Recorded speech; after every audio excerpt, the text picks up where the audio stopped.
I was never the best practically minded person. I was always a great organizer, salesperson, chatterbox, negotiator. I kind of love chaos to deal with. I haven't been the best builder on the tools. I'm a great chatterbox. I can pull heaps of chicks in town. Let me do all your sales for you. Pay me $2,000 per job. It's kind of tough trying something new, but you managed to play to your strength. What about other builders out there? Could they navigate into something slightly different? It is really hard for builders at the moment, but everyone just needs to remember, if you can just ride out, everything's got a cycle. I could get stripped of all my businesses now. I'd literally go and walk into Ferrari, Porsche and Land Rover and be like, I'll be your best salesman. I'll work for free for a month until I close a deal. Okay guys, welcome to Tradio, the podcast giving tradespeople a space to speak up, not just about the job, but what really goes on behind the scenes. Because as we talk about tools and technique, we don't really talk enough about what goes on mentally to stay in the game. I'm your host, Rod McSwain, builder turned fighter turned coach, and I've got a 360 back to building, can't get my hands off the tools. I'm also here with David Baker. Welcome, How are you, brother. man? Thank you very much for having me, man. So just a bit about Dave, builder's apprentice, got into building, and then got into quantity surveying, and now you're making moves here, Australia, in the UK. Yeah, man, trying to do what we can, and just found a little like gap niche in the market, and yeah, just using the power of social media nowadays to promote that. So Excellent, bro. yeah, it's been a Excellent. good journey so far. Okay. If you could give us just a little spiel about yourself, bro, just to introduce yourself Yeah. to the listeners. Yeah, cool, man. Yeah, thanks for listening, everyone. Yeah, my name's David. So, man, I just got into building when I was 18. I have a twin brother, and we went through Boys High, New Plymouth Boys High, and at the end of sort of our 7th form year, the headmaster was like, what are you guys going to do when you finish school? And the headmaster, quite like me and Michael, my brother, was more of a rugby player. He was first 15, I was second 15, and he just said, what do you guys want to do? And we were like, oh, we thought we might go to uni and just do something. And he said, if one of you guys become a plumber and one become a builder, I'm sure you guys will do just fine. So me and Mike just paper, scissors, rocked it then and there in the office with Mr. French Ride, and I got building, he got plumbing. So oh man, yeah, did that journey, man. Did the whole you know, learning on the tools. 17-year-old living in Wanganui. Ended up finishing in Palmerston North when I was like 21. Went overseas for a little while, played a bit of tennis, enjoyed my tennis, and then yeah, came back. Geez, first big gig was in Queenstown doing like commercial construction through Dominion. So we got a pretty good contract there building precast panels for Dominion. So it was just flat hourly rate. We thought we were killing it on you know, $45 an hour plus GST, working 22 hours a day for a good 18 months. it's good money, but not a lot of life. Good money, but no life. Glad we did that, learned a lot out of it. And then, yeah, kind of split from that. And as I was telling you before, ideally, went back into the commercial, the residential game, in Queenstown, and just went straight back to like maintenance jobs. Very quickly realised that $100,000 contracts for Dominion weren't as lucrative as what I thought they were. So I just wanted to get really, really good at making 15 to 20% on a $1,000 job. Do that every day, 5 days a week. I can make good money. Excellent. Yeah, man. So that was like a long journey from the point of doing residential maintenance in Queenstown when it was like boom time. Yep. To yeah, finishing up Baker's Builds maybe 3 years ago in Auckland. So Okay. it was a good wow. 8-year journey, you know. Yeah, that wasn't that long ago. Yeah, it wasn't that long ago at all. The start of RapidQS was really a COVID project. Obviously got super bored.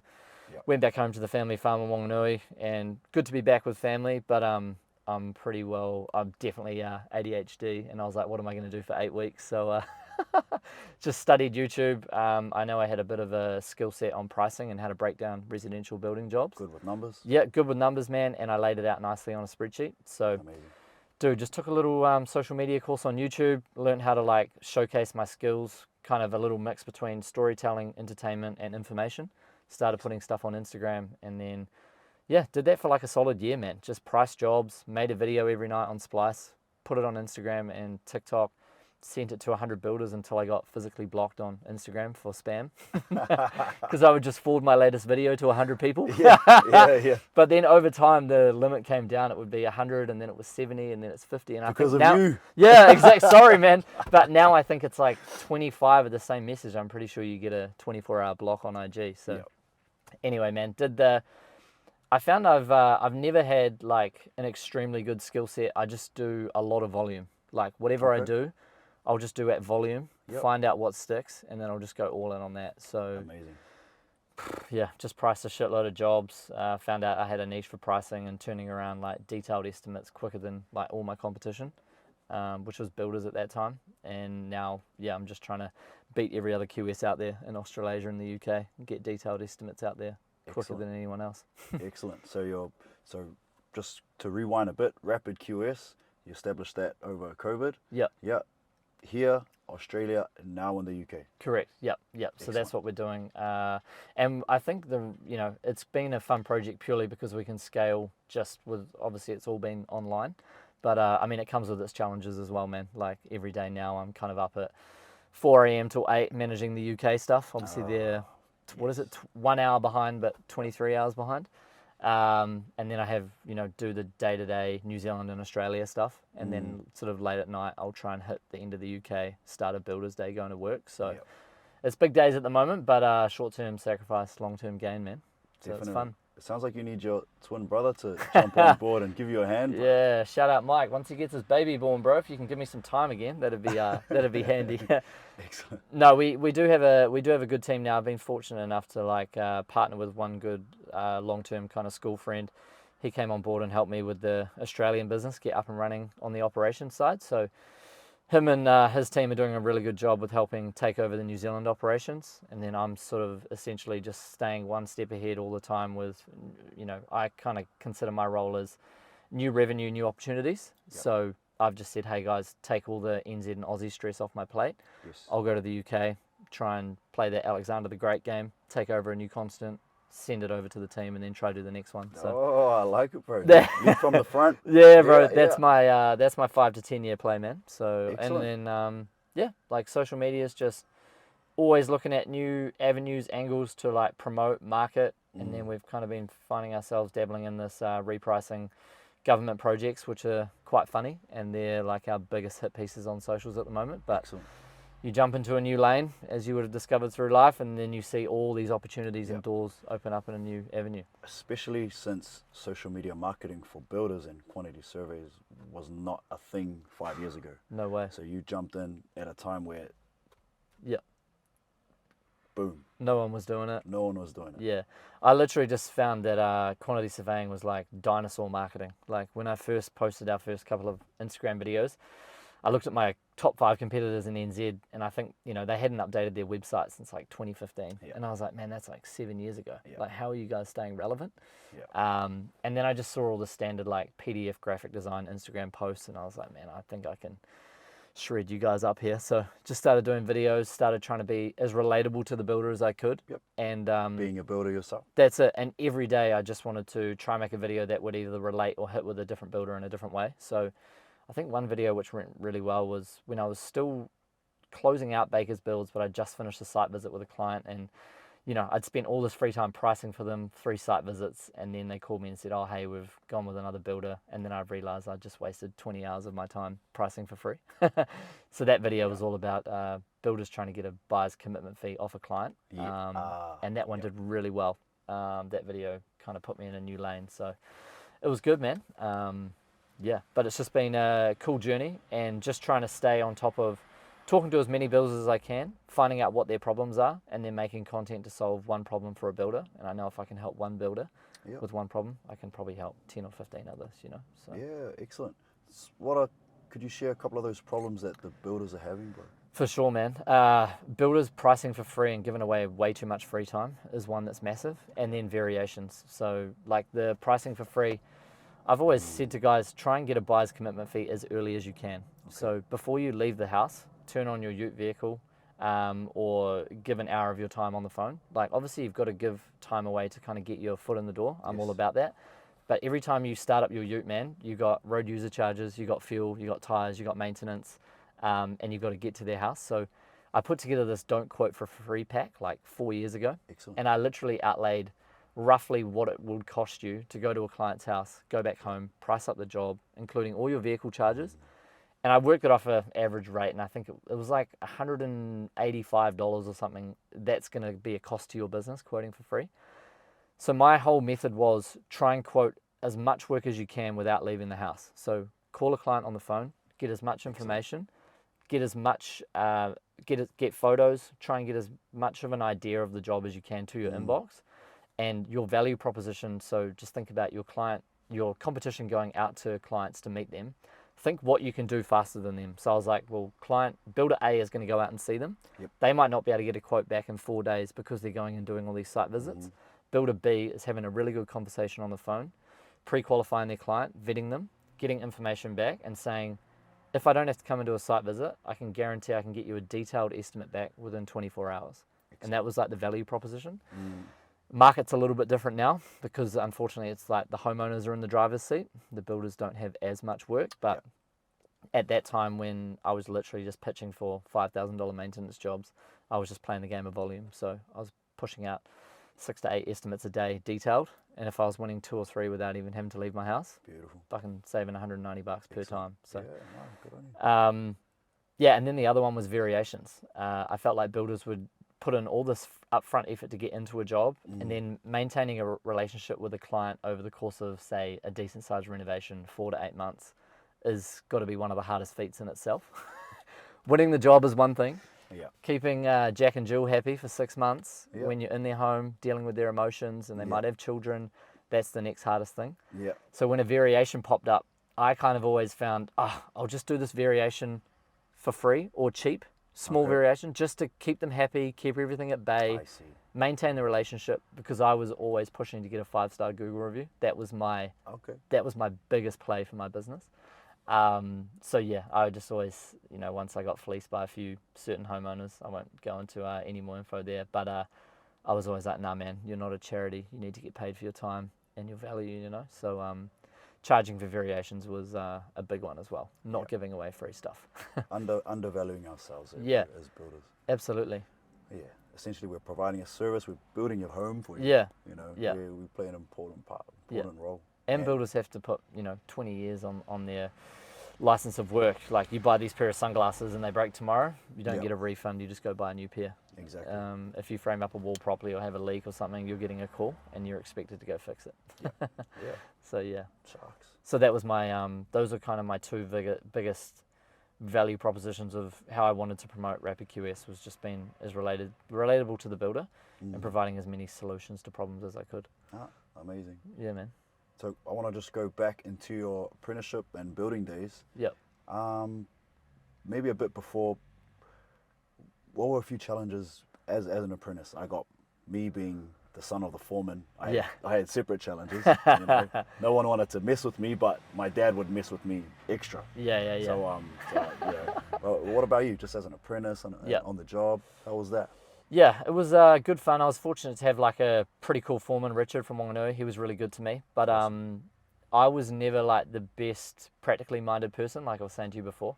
I was always a great like organizer, salesperson, chatterbox, negotiator. I kind of love like chaos to deal with. Nice. But I was never the most super detailed person to get a architrave lining up over a door within a 2 mil tolerance. Like, I didn't have that. Half a mil, bro. Yeah. I didn't have that kind of like attention to detail. Yep. But when it comes to winning business, dealing with health and safety, dealing with subbies, getting guys turning up at the right time, I could do 3 follow-ups, texts, calls, get people there when I needed them within being respectful. So throughout my apprenticeship, I definitely like struggled a lot with being really good at quality and being like just a really, really good builder. So that was a huge challenge for me. I think it wasn't until the end, and then I got a bit of a break on a job through Brosnan Construction in Queenstown, where I was still hired as a carpenter. But once they realized that I was really good at organizing, they were like, man, we need you to do this ASAP. But yeah, throughout my apprenticeship, definitely struggled with being a really good builder. But I'm also okay with that, because I don't want to be good at everything. I just want to be really, really good at what I do. Strengths. Yeah. And like what we were saying before, there's builders out there that are fantastic builders, and they would smoke me every day of the week on the tools. But when it comes to the stuff I'm good at, I know I'll win 5 times out of 5, So yeah, it was hard, man, because when you're doing your apprenticeship, you just have to be a really good builder. So I definitely struggled there trying to get through that. So that was in Wanganui, yeah? Wanganui, and then did my last year in Palmy. Do a bit of hunting. Yeah. in your earlier days in Wanganui, and Yep. and what else were you doing on the side, just to manage the stress of being an apprentice, being a builder? Yeah, obviously did all the rugby stuff. Rugby was pretty fun, club rugby, but very quickly realised when you're on the couch for 8 weeks of the year with a broken collarbone or a broken something, everything's getting delayed a lot longer. And obviously drinking piss is a big thing in our culture in New Zealand. That Unfortunately, was yeah. something I knocked on the head pretty early. Excellent. I think I did it real hard from 17 to 21, 22. Yeah. But I've always been a real passionate tennis player. And I don't know, once I kind of got to 21 and realised I couldn't win tennis matches hungover, I gave that up pretty quickly. Good on you. Gave up drinking at 21. Pretty much, man. Like, I'd be lucky now to have 2 or 3 drinks a month, maybe. Excellent. I just, I don't know, man. I'm in a position where I feel right now I just want to be extremely locked in. Yep. I'm super happy with how I run my weeks and what I do. But, yeah, drinking was never... Yeah, I kind of phased that out pretty early, man. Excellent. But to answer your question, love doing my tennis, love traveling to go and do tennis. I don't play an extremely high level, but I enjoy just being able to go to a new country, sign up with a club, play some competitive tennis, sign up for some tourneys. I've met some really good friends, made some good friends overseas doing it. Yep. And now I feel fortunate we're in the position where we can sponsor like a junior athlete. So Excellent. we sponsor Ajit Rai. He's like up and coming top 400 in the world, probably Wow. top 10 in NZ. We're Wow. helping him out with money and funds. I sponsor Eden Epsom Tennis Club, try and, get their Carabao team up to a level where they can compete. So, yeah, it's cool, man. Like, I enjoy giving back and doing what I can there, and I'm a big believer in good karma as well. I'm not religious, but there's always someone watching you, man. That is, bro. The universe, bro. Yeah. People just put a name to it. Yeah, that's it, man. So, tennis, love traveling, got a good partner now, which is really, really cool. Spend time with family, but yeah, man, ultimately just want to smoke this quantity surveying game. That's what I'm trying to do. Excellent. Excellent. So you mentioned you weren't, I don't feel I was the best builder. You're saying you weren't the best builder. New Zealand, we're known for our high level building, right? Yeah. High level builders. So it's almost like it was a natural progression for you to, during COVID, Yep. to go and play the numbers game, For quantity sure. surveying, putting yourself out there. So is that how that's how that navigated there, right? Pretty much, Yep. man. I think I found I had a niche, I had a skill. I had a Yep. business mentor at the time when I was running Baker's Builds, and during COVID I was talking to him a lot, and I was kind of just looking what to do. We did pretty well with Baker's Builds, but after I had that real bad run with a tier 1 like building company in Wanaka, I lost 120k, and I pretty much spent the next 2.5 years paying that debt off. Then once I got to a position where I had a bit of money in the bank, I was just thinking, man, I just really wanted to maximize and find a skill that I could really niche down into. There's a lot of fantastic builders out there, and I didn't really want to compete with them anymore. I think we'd smashed the maintenance market. I'd done really, really well. We got up to like 105 Google reviews. We were doing awesome. I had a business partner who'd come on at the time and wanted an opportunity to run Baker's Builds, so my time had freed up like drastically. Instead of doing 60 to 80 hours a week, I was maybe doing 10 to 15, all pricing. And I had a mentor who said, man, I don't think you realize how much of a gold mine you're sitting on with your skill. Like, there's minimal guys out there that can price the way that you price. So, yeah, I just decided to go all in on that. That was a good COVID transition. Like I said, didn't go to university or study, just studied YouTube. It's all free information, man. I think, yeah, if you have the willingness to learn and just kind of diversify your learning through not having to go a traditional way, yeah, you can do whatever you want to do. So, We spoke earlier about the New Zealand building market. Sometimes when it's on, yeah, it's on. You know, north of 50, 60, 70 bucks an hour. yeah, And just killing it, either contract or labor only. But when it's down, she's It's- way down. yeah. Right now we're in a huge lull, massive lull right now. So, yeah, it's I'm not going to sit here and say, oh, it is really hard for builders at the moment, but everyone just needs to remember, if you can just ride out, everything's got a cycle. Yeah. I haven't been through as many cycles as other guys that have been out there, but there's always dips and dives, and there'll be another huge high. And I think the guys that can ride out this slow period, the moment it gets busy again, they're going to be the first ones there, because you could easily say 20 to 35% of your competition has buggered off to Australia or left the market and jumped into a new trade. So when it becomes on again, I think there'll be a good opportunity to make a ton of money.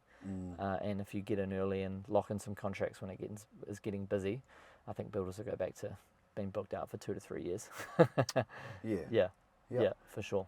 So you've managed to find your niche. Yeah, In the interim, we're in a lull at the moment, for builders, and I've run into a few. They've either been priced out of work, or they've just lost jobs outright. It's kind of tough trying something new, but you managed to play to your strength. What about other builders out there? What do you think? Do you think Yeah. that they could knuckle down, keep pricing jobs? I don't know, trying to Yeah. outprice people, or is there another? Could they navigate into something slightly different, kind of like how you did? Yeah. Being a builder, you could go into quantity surveying with being relative to the client, being relative to the builder.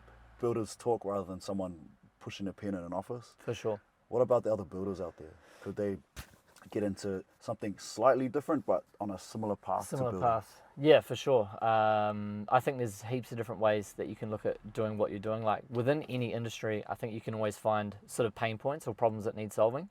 One thing, for example, two things in the building industry. I personally know one guy that's gone from just being a building apprentice to getting like 6-figure like content creator deals now, Wow. just from making content every single day. I know another guy that's doing like a lot of business on the side by purely just doing CCC applications for builders that have just finished projects. CCC applications are, I think, horrible. Like you've got to go through, get all the docs, all the PS3s, every single subby, deal with council people, deal with stupid RFIs, deal with clients.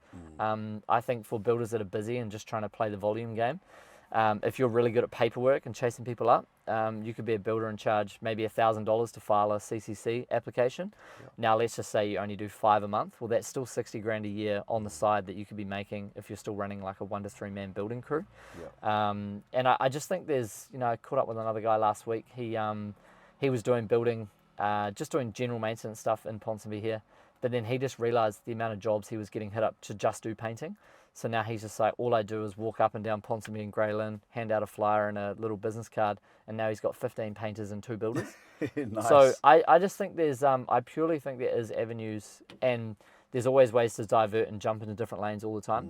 Now what I'm seeing with quantity surveying is I get hit up all the time to do like one-on-one little things with people. I've been offered a few little like media content creator deals to push other people's products. Nice. Just not really in the position to do those right now.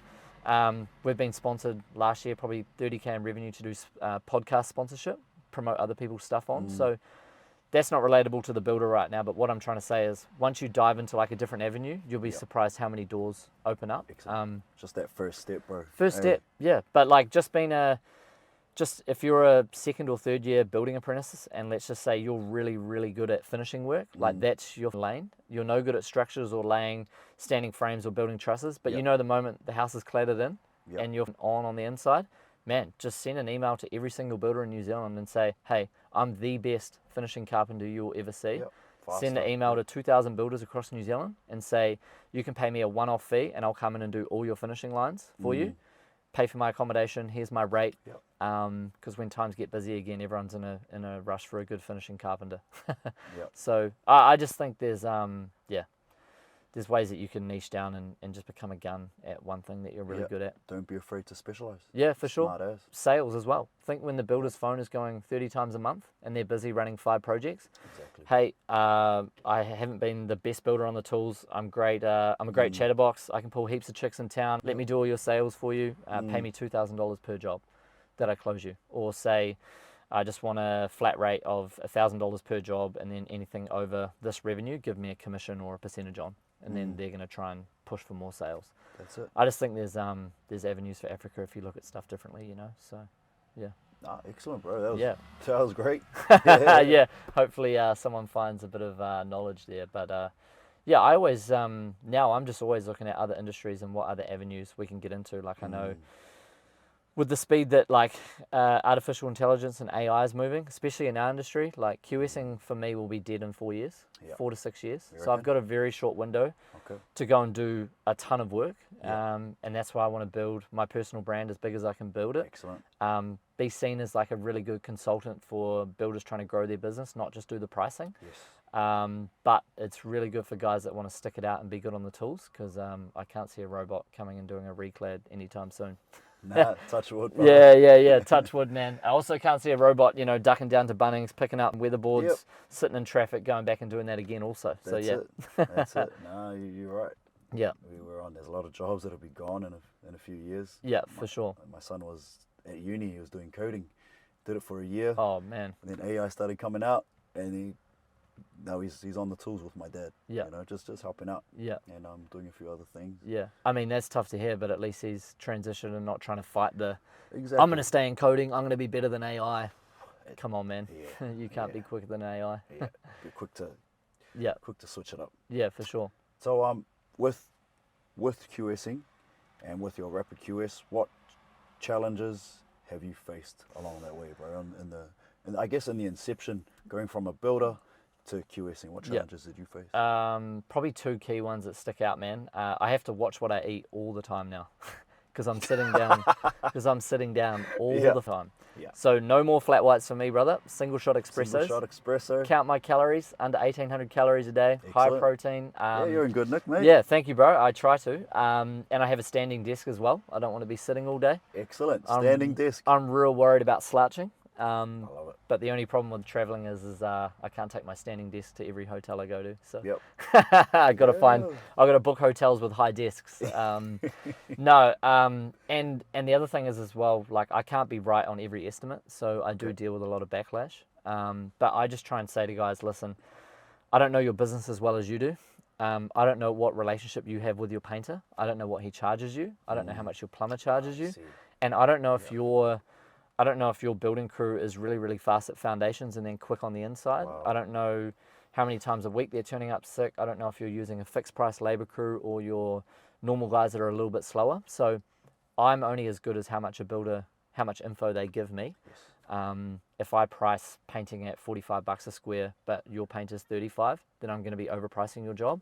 Or if you use your normal painter who you've been using for 4.5, 5 years, you never get a quote off him and he just sends an invoice and I estimate $14,500 for an exterior paint, but he comes in and charges you 21 grand. And then you come back to me and say, you are out by 7 grand. I'm going to say, well, did you get a quote? How did my measuring stack up versus his measuring? Yes. What were the rates differences, what I'd put on the sheet versus what he'd charge? So don't mess with the numbers, man. Don't mess with the numbers, bro. Well, I'm not saying I'm always right. Like I'm not perfect. But you're covering yourself. I'm always trying to cover myself, and I'm not here saying, like on my website, I have, if you guys are unhappy with my report, full 100% refund guarantee within 5 days, no questions asked. Excellent. I don't want to be seen as fleecing the builder. I'm just trying to. I know what it's like when you're out running jobs all day, driving from site to site, delivering materials, going and seeing clients, shooting around to a job to do a profile markout with your lead builder to make sure there's no issues, and then you're getting your inbox slammed with jobs to price, jobs to quote. You get home late at night. When do you have time for the gym? When do you have time for your partner? When do you have time for your kids? So I just tried to take that pressure off builders and say, I'm going to build 80 to 90% of your job. Instead of you sitting down for 4 hours at night pricing, you can literally scan over it, check it for 20 minutes, ensure the labor hours I might have allowed 400 hours. You might say, oh, nah, it's 450 or 550. Cool, man. I've got a 25 square meter foundation here. The plans have changed. It's actually 32. Tweak the numbers. So yeah, my theory is spend half an hour pricing the job instead of half a day. That's kind of my thing. Yeah, and then volume, right? Volume. I know if builders can get detailed estimates out with 200 line items versus builder B with 5 line items on 0, the guy with 200 line items is probably 70% more likely to win the job with the client. And that's purely through my own experience of running Baker's builds. Like, hey, the amount of times I got the email of, hey, you're a little bit more expensive, but your detail was amazing and you got it back so much quicker. We'll go with you. Like I legit won a $4 million new build in Gibson Valley, Queenstown. Sure. Purely because I asked the client straight after, I said, why'd you pick me? And she said, you were the only guy that got back with a detailed estimate. Well, you're pushing, it's not physical work like you say, bro, but there's a lot of mental work going on there. There's a lot of numbers, your early starts, your late nights. Yeah. What are your tools to keep you on point mentally, bro? Yeah, a couple things, man. Diet for me is huge. I don't have the body type where I look like a Greek god naturally. I got to watch what I eat all the time. Okay. Tennis Tennis is really good for me. I feel like it helps my brain kind of like relax and chill. Bit of physical exertion, bro. Yeah, absolutely, And a man. bit of community. For sure, Can't absolutely. play alone. Yesterday, man, trained with like 3 guys that I've been mates with for a long time, all like dudes doing business. It's good to go and be really, really competitive, talk about problems, talk about stuff that we're facing with, which is good. I try and take like a 30 to 40 minute walk at least 2 to 3 times a day Wow. between sitting down and doing pricing. Excellent. And that's a time for me to just like plug in headphones, call clients, call people back, do all that stuff. Drink a lot of water, don't drink, and sleep 9 hours every day. 9 hours. Yeah, I try and do 9 hours for sure. Whoa. I'm asleep by I 9:30, love bro. it, bro. I love it. 9:30, Man. I'm gone skis. Yep. Excellent. 5:30, 6, I'm up. Yep. And yeah, I'm good, man. Oh, man. Yeah, I feel like I'm pretty healthy. Yeah, you seem like it, bro. Yeah. It's really good. Just trying to yeah, but I know what it's like when you're hungover, man. Like Yep. Sunday, Monday, just coming right Tuesday. Just a lack of productivity, bro. Dude, you've lost like 48 hours. It's just you weigh it up and you do it a few weekends in a row. Yeah. And bro, you've lost a week. Yeah. You know. And I feel like I feel like I have so much riding on my shoulders every week now with like, you know, a team of 15, retired my mum last year, got a girlfriend who's quitting her job, coming overseas. Like, I don't want to promise all these people these things and then say, oh, hey, sorry, mum, you've got to go back to work. That to me would just be the epitome of a failure. Yeah, So, that's a bit of weight on the shoulders, man. but I think it's know? good for everyone. Yep. Weight on the shoulders is good. Love pressure. I Yep. think it's a good privilege. So yeah, Oh, pressure. it's cool, man. Pressure's a privilege. I'm sure that's like a it. thing all you fighters say, bro. Yeah. Yeah. Well, I heard Volk. What did Volk say? He said, "Adversity Yeah. is a privilege." That's it, man. You know. 100% right. 36 years old, going and beating up, how old's that guy? 28, Rodriguez? Yeah, young fella. Young fella, gun, up and coming. Yeah. Dominated him. Yeah, I feel like the guy I did business with in Queenstown, he was a Golden Gloves boxer, like 3 years in a row. Yeah. And I learnt like that real strict discipline off him when we were doing that commercial work. He would be up 5 a.m. every day, chicken and rice, water, black coffee, in the gym, 5:30. Yep. Dialed in, man. Definitely got that kind of structure and discipline off him. Yeah. And it Excellent. pays dividends, bro. Yeah, You nice, just bro. compound it like day after day, weeks, months, years. It's simple. It's But so it's simple. it's not. It's simple, but it's not easy. It's Yeah. discipline, and it's damn Yeah. is it effective. Dude, I'm not gonna lie. It is actually so simple when you say it. Like, I feel like now it's all about cutting out all the bullshit. That's the hard bit. Yes. TikTok notifications, Instagram notifications, Facebook. Sounds like so just much priorities, bro. Priorities, Prioritising, man. Yeah. Just cutting out, deleting stuff, unfollowing things that aren't relevant. Yep. Hard things, changing friends, maybe that are not on the same path as you. And it's not being a dick, being like, hey man, I'm better than you, I need to change. But it's just like, hey mate, I just need to knock this on the head for 12 months. I really need to go and try and achieve some stuff. And at the moment, like, the activities that we're doing don't really align with what I'm up to. Exactly. And then you'll find out who your true friends are as well. Yeah. Big time. So, And yeah. it could be a matter of turning up to an event and knocking on the head at before 10 p.m. For sure. Having half a drink instead of a whole one. That's it. Instead of 3 or 4. I was at a bar there on Saturday night. One of my mates came back from Amsterdam and ran into 2 group friends. Yeah. And I was like, oh man, if this was me 5-10 years ago, Yeah. it'd be shots, alcohol, would be splashing 5 out. a.m. finish. Yeah, I had bought one beer, had half a beer with one group, went to the other group, had Yeah. half a beer with that group, Man. and then they said, oh, we're going to the next bar. Yeah. And my wife's away. She was Yeah. away down in Nelson. And I had a babysitter for my son, Yeah. and I was like, wow. Wow, it's And I was all. like, I don't even want to go. Yeah. I want to go home. Yeah. I want to go home, see my son. I want to have a good, productive day tomorrow. Mean. And went home. My son jumped in bed with me. We got up, bro. We went for a swim at 9 a.m.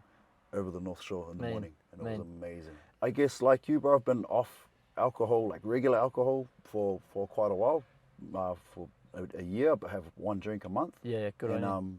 I don't want to say turn it down completely because my dad likes to have a beer every now and again. Yeah. I don't want to say, oh, Dad, I don't drink. Yeah. You know, I'll just have, I'll have a half a beer with you, Dad. For you sure. know? Or actually, Dad, you have a beer, I'll have something else. Yeah. But I definitely see a change in productivity, Yeah, man. just in my mental and the training and the business, like you've seen yourself, bro. Yeah, absolutely, man. Yeah.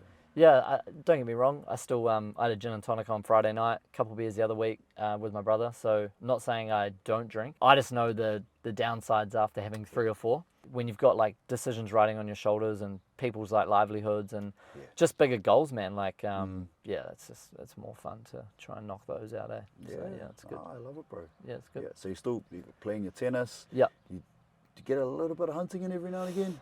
Bro, not for a long time. My for a good friend while? Sean, he owns they got a big farm down in Makirikiri and Wanganui, and they get guys coming in to pay big money to shoot like trophy red deer down there. Just, I don't know, man. I'm overseas a lot now. Like 4 months of the year I'm in New Zealand. The rest of the time I'm overseas. Okay. Would love to, but no, my priorities are definitely love my tennis, bro. Get super competitive on clay. Love it. And yeah, just doing my work, but getting a lot of passion out of doing these council projects as well. Repricing those. Those are fun. But yeah, man, maybe when we have some time, we'll have to hit the hills. Yeah, bro. Yeah. just for the builders and the tradies out there. Your thing's tennis. How important is having something like that? A physical outlet, getting time with your mates, bit of offloading a little bit of I don't know, a couple of the stresses during the week. How important is that, bro? Yeah, I think good, man. Like rugby was real cool when you were younger. Obviously, you turn up to a new club, new city, boom. First couple of weeks, you got 30 new mates. It's amazing. Excellent. I think joining a club, yep. Bro. If you're a half decent rugby player, you've literally got 22 mates straight away. And then if there's 2 teams in the club, 40 mates. For me, it's always been tennis, and I think it's for me super important. My job, obviously, I'm on the phone all day talking with people, but it's very like business transactional. So you're not really getting into, just talking about stuff outside of work. I've probably got 3 or 4 really good key mates, and then 3 really good like tennis friends. Excellent. One's based in Germany. I'll go see him this year. 1 in Croatia, and probably 2 or 3 in New Zealand, which is cool. Super important, bro. Like you can't just go to work every day and do your thing. And if you're fortunate enough to work with a good crew that you enjoy working with, that's a huge bonus. Yeah. But yeah, I definitely think get involved with like a gym. I mean, the amount of like F45, CrossFit things there are nowadays. Run clubs seem to be the big hot new trend. Do a bit of running, don't you? I don't mind running. I personally, I don't mind doing the odd 5K every now and again, but on a tennis court, I'm probably doing 3 or 4. Okay. So. Oh, nice. Yeah. But yeah, I definitely think it's good to have outside activities for sure for guys. Building's physical, so not saying you need to go to the gym every day, but if it's anything, man. Anything at all. CrossFit, swimming, I don't know, whatever you're into. We're a communal people, bro. Yeah. We're designed to live and interact. Yeah. Not isolate. We ask this to everyone. Okay, you don't pack your lunch. Yeah. Yeah. You're taking a day off your nutrition plan. Yeah. You're at a bakery. What's your Chocolate go-to? almond croissant, bro. Chocolate almond croissant? Yeah. When I walk into a supermarket, I've got utter discipline. Like I can fill up my shopping cart with everything good. If it's in the pantry at home, no chance. Like I literally just did a 400 ml of Biscoff in 2 days. Just spoon. It's amazing. It's unreal, It's man. amazing. That nut butter Biscoff. Yeah, and you just can't have 2 teaspoons and put it back in the thing. It's like, bruv, this is gone. You gotta try it on chocolate. Yeah, Dark gee, chocolate. you're bad influence. It's amazing. It's amazing. Yeah. What's one thing you wish someone said to you in the beginning of your building career that kind of pulled you aside and told you this? Yeah. That it's okay to not be good at being on the tools. Excellent. That's a big one. Because I always thought, if I'm not good on the tools, I don't know what else I could do. There's so many. QS. Yeah, well, there's just avenues for Africa, and now I feel like with a decade in the trenches, I could get stripped of Everything. all my businesses now. Amazing. I'd literally go and walk into Ferrari, Porsche, and Land Rover and be like, "I'll be your best salesman. I'll work for free for a month until I close a deal." That's what I do. Excellent. Sales is my thing, but I didn't know I had that skill until I You were forced to. was off the tools. So yeah, so for excellent. sure. So never. Yeah, I don't know how to answer that in a real short form, but just if you're struggling at something and you're younger, just think there's more out there. Everyone's got one thing they're really good at. You just gotta Trial and error. trial and error, basically, bro. right? That's it. Excellent. Anyone in the tradie world that's past or present that's underrated or that you feel doesn't get enough praise? I literally think it's like the 1 to 3 man bands out there that are managing to make a profit every year, build really, really good homes, don't have an Instagram or a social media account, but they're booked out for 2 years. Those are the guys that are good. And if there's an issue, they won't run or hide from it. They never take a deposit and run off. It's literally the quiet achievers with no recognition. Because there's so many of those guys out there in the regions that are fantastic builders, Yes. have no online presence. They're still booked out for 2 years, and they'll do the right thing all the time. They'll get the least amount of like satisfaction in the industry because they're not pushing hard on socials. And those guys, man. The 1 to 3 man bands that are like epic builders. No social media, no online presence, no advertising, just best builder. What's one thing about your mental health that you used to brush off, but nowadays you take a lot more seriously? Bro, definitely stress and anxiety, eh? Like, I feel like when you're doing your own thing, or like when you're a business owner or whatever, the anxiety is for me is literally 24/7, like 24/7. Even if I'm having a really good day, like if we have a really good week of business, I think gold rush is over, next week's going to be horrible. And I don't know, I honestly don't have an answer for it or how to deal with it. I think for me it's just not going, I don't know, I just still try to stay as strict as possible with everything that I'm doing, because I just know if you just keep banging on the door and doing the right things, everything will work out okay. So I don't have a direct answer for that. Probably just staying as strict as possible. Try and talk to I always vent to my twin brother. I probably cry to him on the phone twice a year, I'd say. Nice, yeah, Just bro. with like you just feel like you've got immense pressure, and yeah, it's hard, man, for sure. Try and have 1 or 2 close people that you can just talk to, and not gonna lie, man, feels good to cry sometimes. Yeah. Feels Bloody good. oath, bloody oath, bro. Yeah. Yeah, So man. yeah. I wish I had a twin brother, bro. Yeah, it's good. Far out. It's good, man. And and he's definitely done the same thing on the phone to me. So Excellent. it's good. Life's not all smooth sailing, bro. And it's not all roses, Yeah, you were saying you thrive under pressure, bro. Yeah. So Love pressure, but sometimes Yeah. it can be quite a lot. So yeah. yeah. No, good on you, man. Nah, hopefully that answers your question. No, it sure does, bro. Have you Cool. tried? About 5 years ago, I joined a breathwork course. Yeah.